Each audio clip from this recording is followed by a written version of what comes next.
Donc, dans tout ça, je pense qu'on a une vraie réflexion, et c'est une réflexion qui est légitime de beaucoup de personnes, aussi bien les praticiens que les partenaires. De se dire, attends, est-ce que je vais faire une séance d'hypnose ou pas? Moi, je le dis clairement aux gens, et souvent on en rigole. Je dis ben, moi, même si mon truc s'appelle Pank Hypnose, dans ma présentation de départ, je dis si vous attendez une séance d'hypnose normale, ça n'est pas. Parce que c'en est pas, c'en est plus.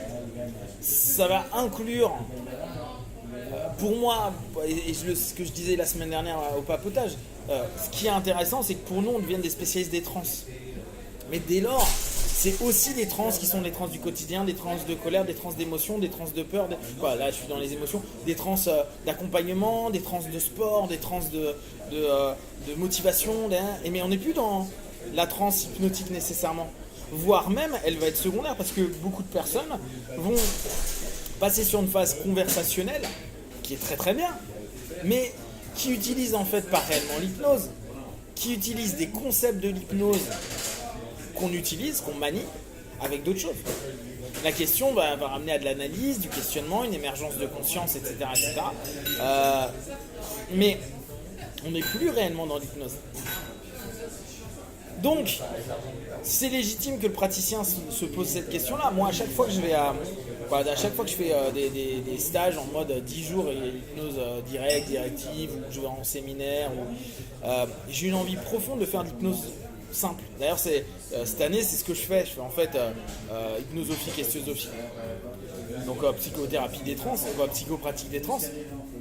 Et d'un autre côté, j'ai hypnose directe. Et j'ai appelé ça hypnose directe. C'est-à-dire que le gars vient, il me parle 2 secondes de son problème. Globalement, je m'en tape.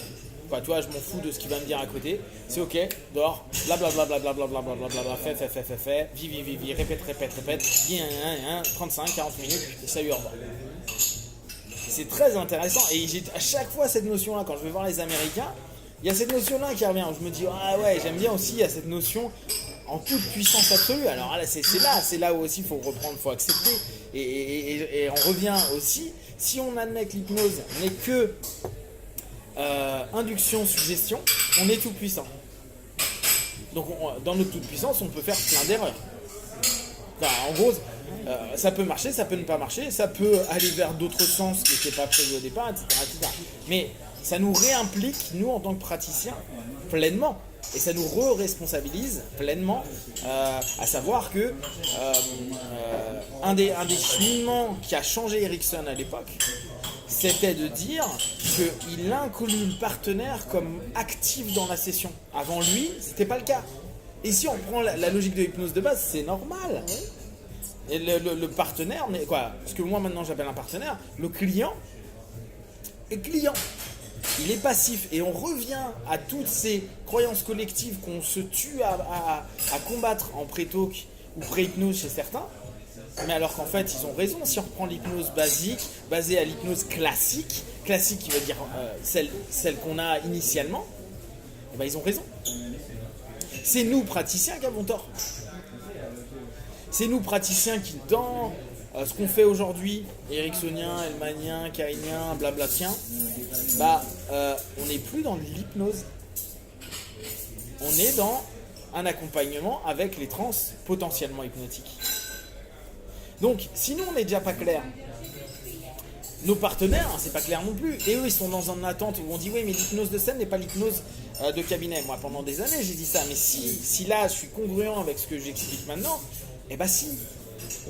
C'est de l'hypnose qui n'est pas orientée accompagnement, qui a accompagné des tentes, etc., etc. Donc, qui crée aussi une compliance, une adhésion spécifique qui n'aura pas la même en cabinet. Donc, les phénomènes vécus ne seront pas les mêmes. Néanmoins, c'est normal qu'ils attendent ça. Et donc, que tout hypno qui n'arrive pas à faire induction, où la personne se sent vraiment induite, et phénomène hypnotique potentiellement, ne fait pas d'hypnose. Ce qui ne veut pas dire qu'il n'est pas bon accompagnant. Mais légitimement, le partenaire, moi il y a des partenaires qui peuvent très bien me dire, mais Pank, ce que tu m'as fait n'était pas d'hypnose. Ouais, pas de problème. Pas de problème, parce que dans le mot premier, c'est ce que je dis souvent, je fais plus d'hypnose.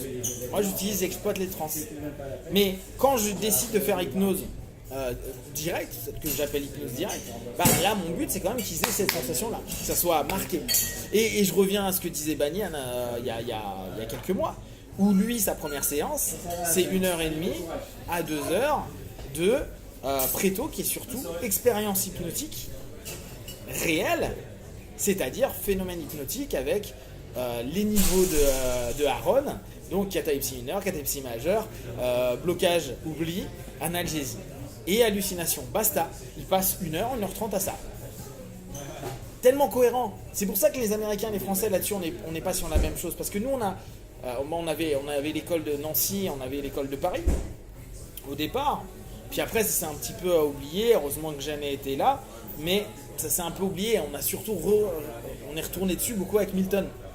Donc on a plus revalorisé l'hypnose de Milton que les autres choses qu'on avait nous initiées ou qui existaient ailleurs. Alors que les Américains, eux, il y avait quand même tellement d'influence de l'hypnose classique, directe, de scène, etc., que Milton, il avait son taf, il a réussi à faire un gros boulot. Néanmoins, il y avait tout ça à côté. Donc en fait, pour eux, bah, c'est complètement logique de dire bah non, c'est direct, on doit faire vivre une transe hypnotique. Et c'est d'ailleurs marrant, à la NGH, ils le disent souvent, ils disent non mais nous on n'est pas là pour blablater 2 heures ou faire, et ça c'est super intéressant, surtout avec ce qui va se passer dans les semaines, les mois et les années à venir dans l'hypnose. On ne fait pas de la psychopratique, enfin, ils appellent ça de la psychothérapie, parce que bon déjà il faut un diplôme là-bas, il faut un diplôme de psychothérapie. On n'est pas psychologue, on n'est pas psychiatre. Donc nous on soigne pas. Nous on aide les personnes dans certains, et j'aime bien le mot, le problème du quotidien. Mais ça change tout. Donc eux ils ont une vision que nous on n'a pas encore mais qu'on va avoir et qu'on va être obligé d'avoir dans les années à venir. Parce que vu que l'hypnose médicale va tenter de tout prendre, il va dire mais vous n'avez pas le droit d'utiliser TOC, vous n'avez pas le droit d'utiliser compulsion, vous n'avez pas le droit d'utiliser tous les mots médicaux, ni douleur. Nous on va être les mots du quotidien comme les gènes. Les gènes qui pourraient être assimilés à une douleur, mais on ne parlera plus jamais de douleur. Etc. Donc dans ce process-là, les Américains ils sont vachement plus clairs que nous.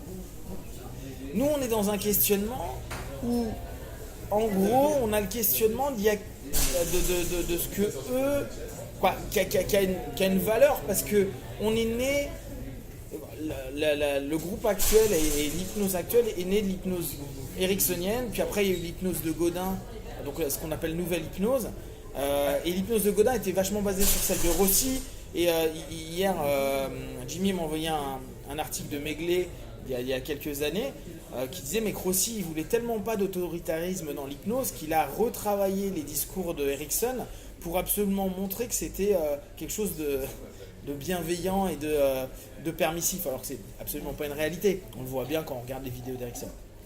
Donc cette notion là hors accompagnement psychopratique et etc., nous ramène à une hypnose basique qui est une hypnose que moi j'ai vu plein de fois à la NGH, que j'ai vu dans mes séminaires ces 3-4 dernières années, que je pense que je vais revoir au UK là, avec Butler, avec l'hypnose de Boyne, pardon.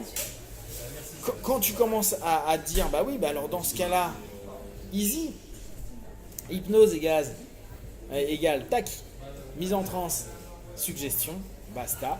Tout le reste doit nous faire nous dire ok, comment je me place. Moi en tant que praticien, est-ce que je fais de l'hypnose ou pas? Moi c'est pour ça que petit à petit, vu que j'aime vraiment l'hypnose dans la notion première, c'est aussi, il faut réellement se poser des questions sans tabou. C'est-à-dire est-ce qu'il n'y a pas ta notion de toute puissance, ta notion de sauveur, ta notion de en gros tous nos biais, et se dire ok, est-ce que tu es ok avec ça?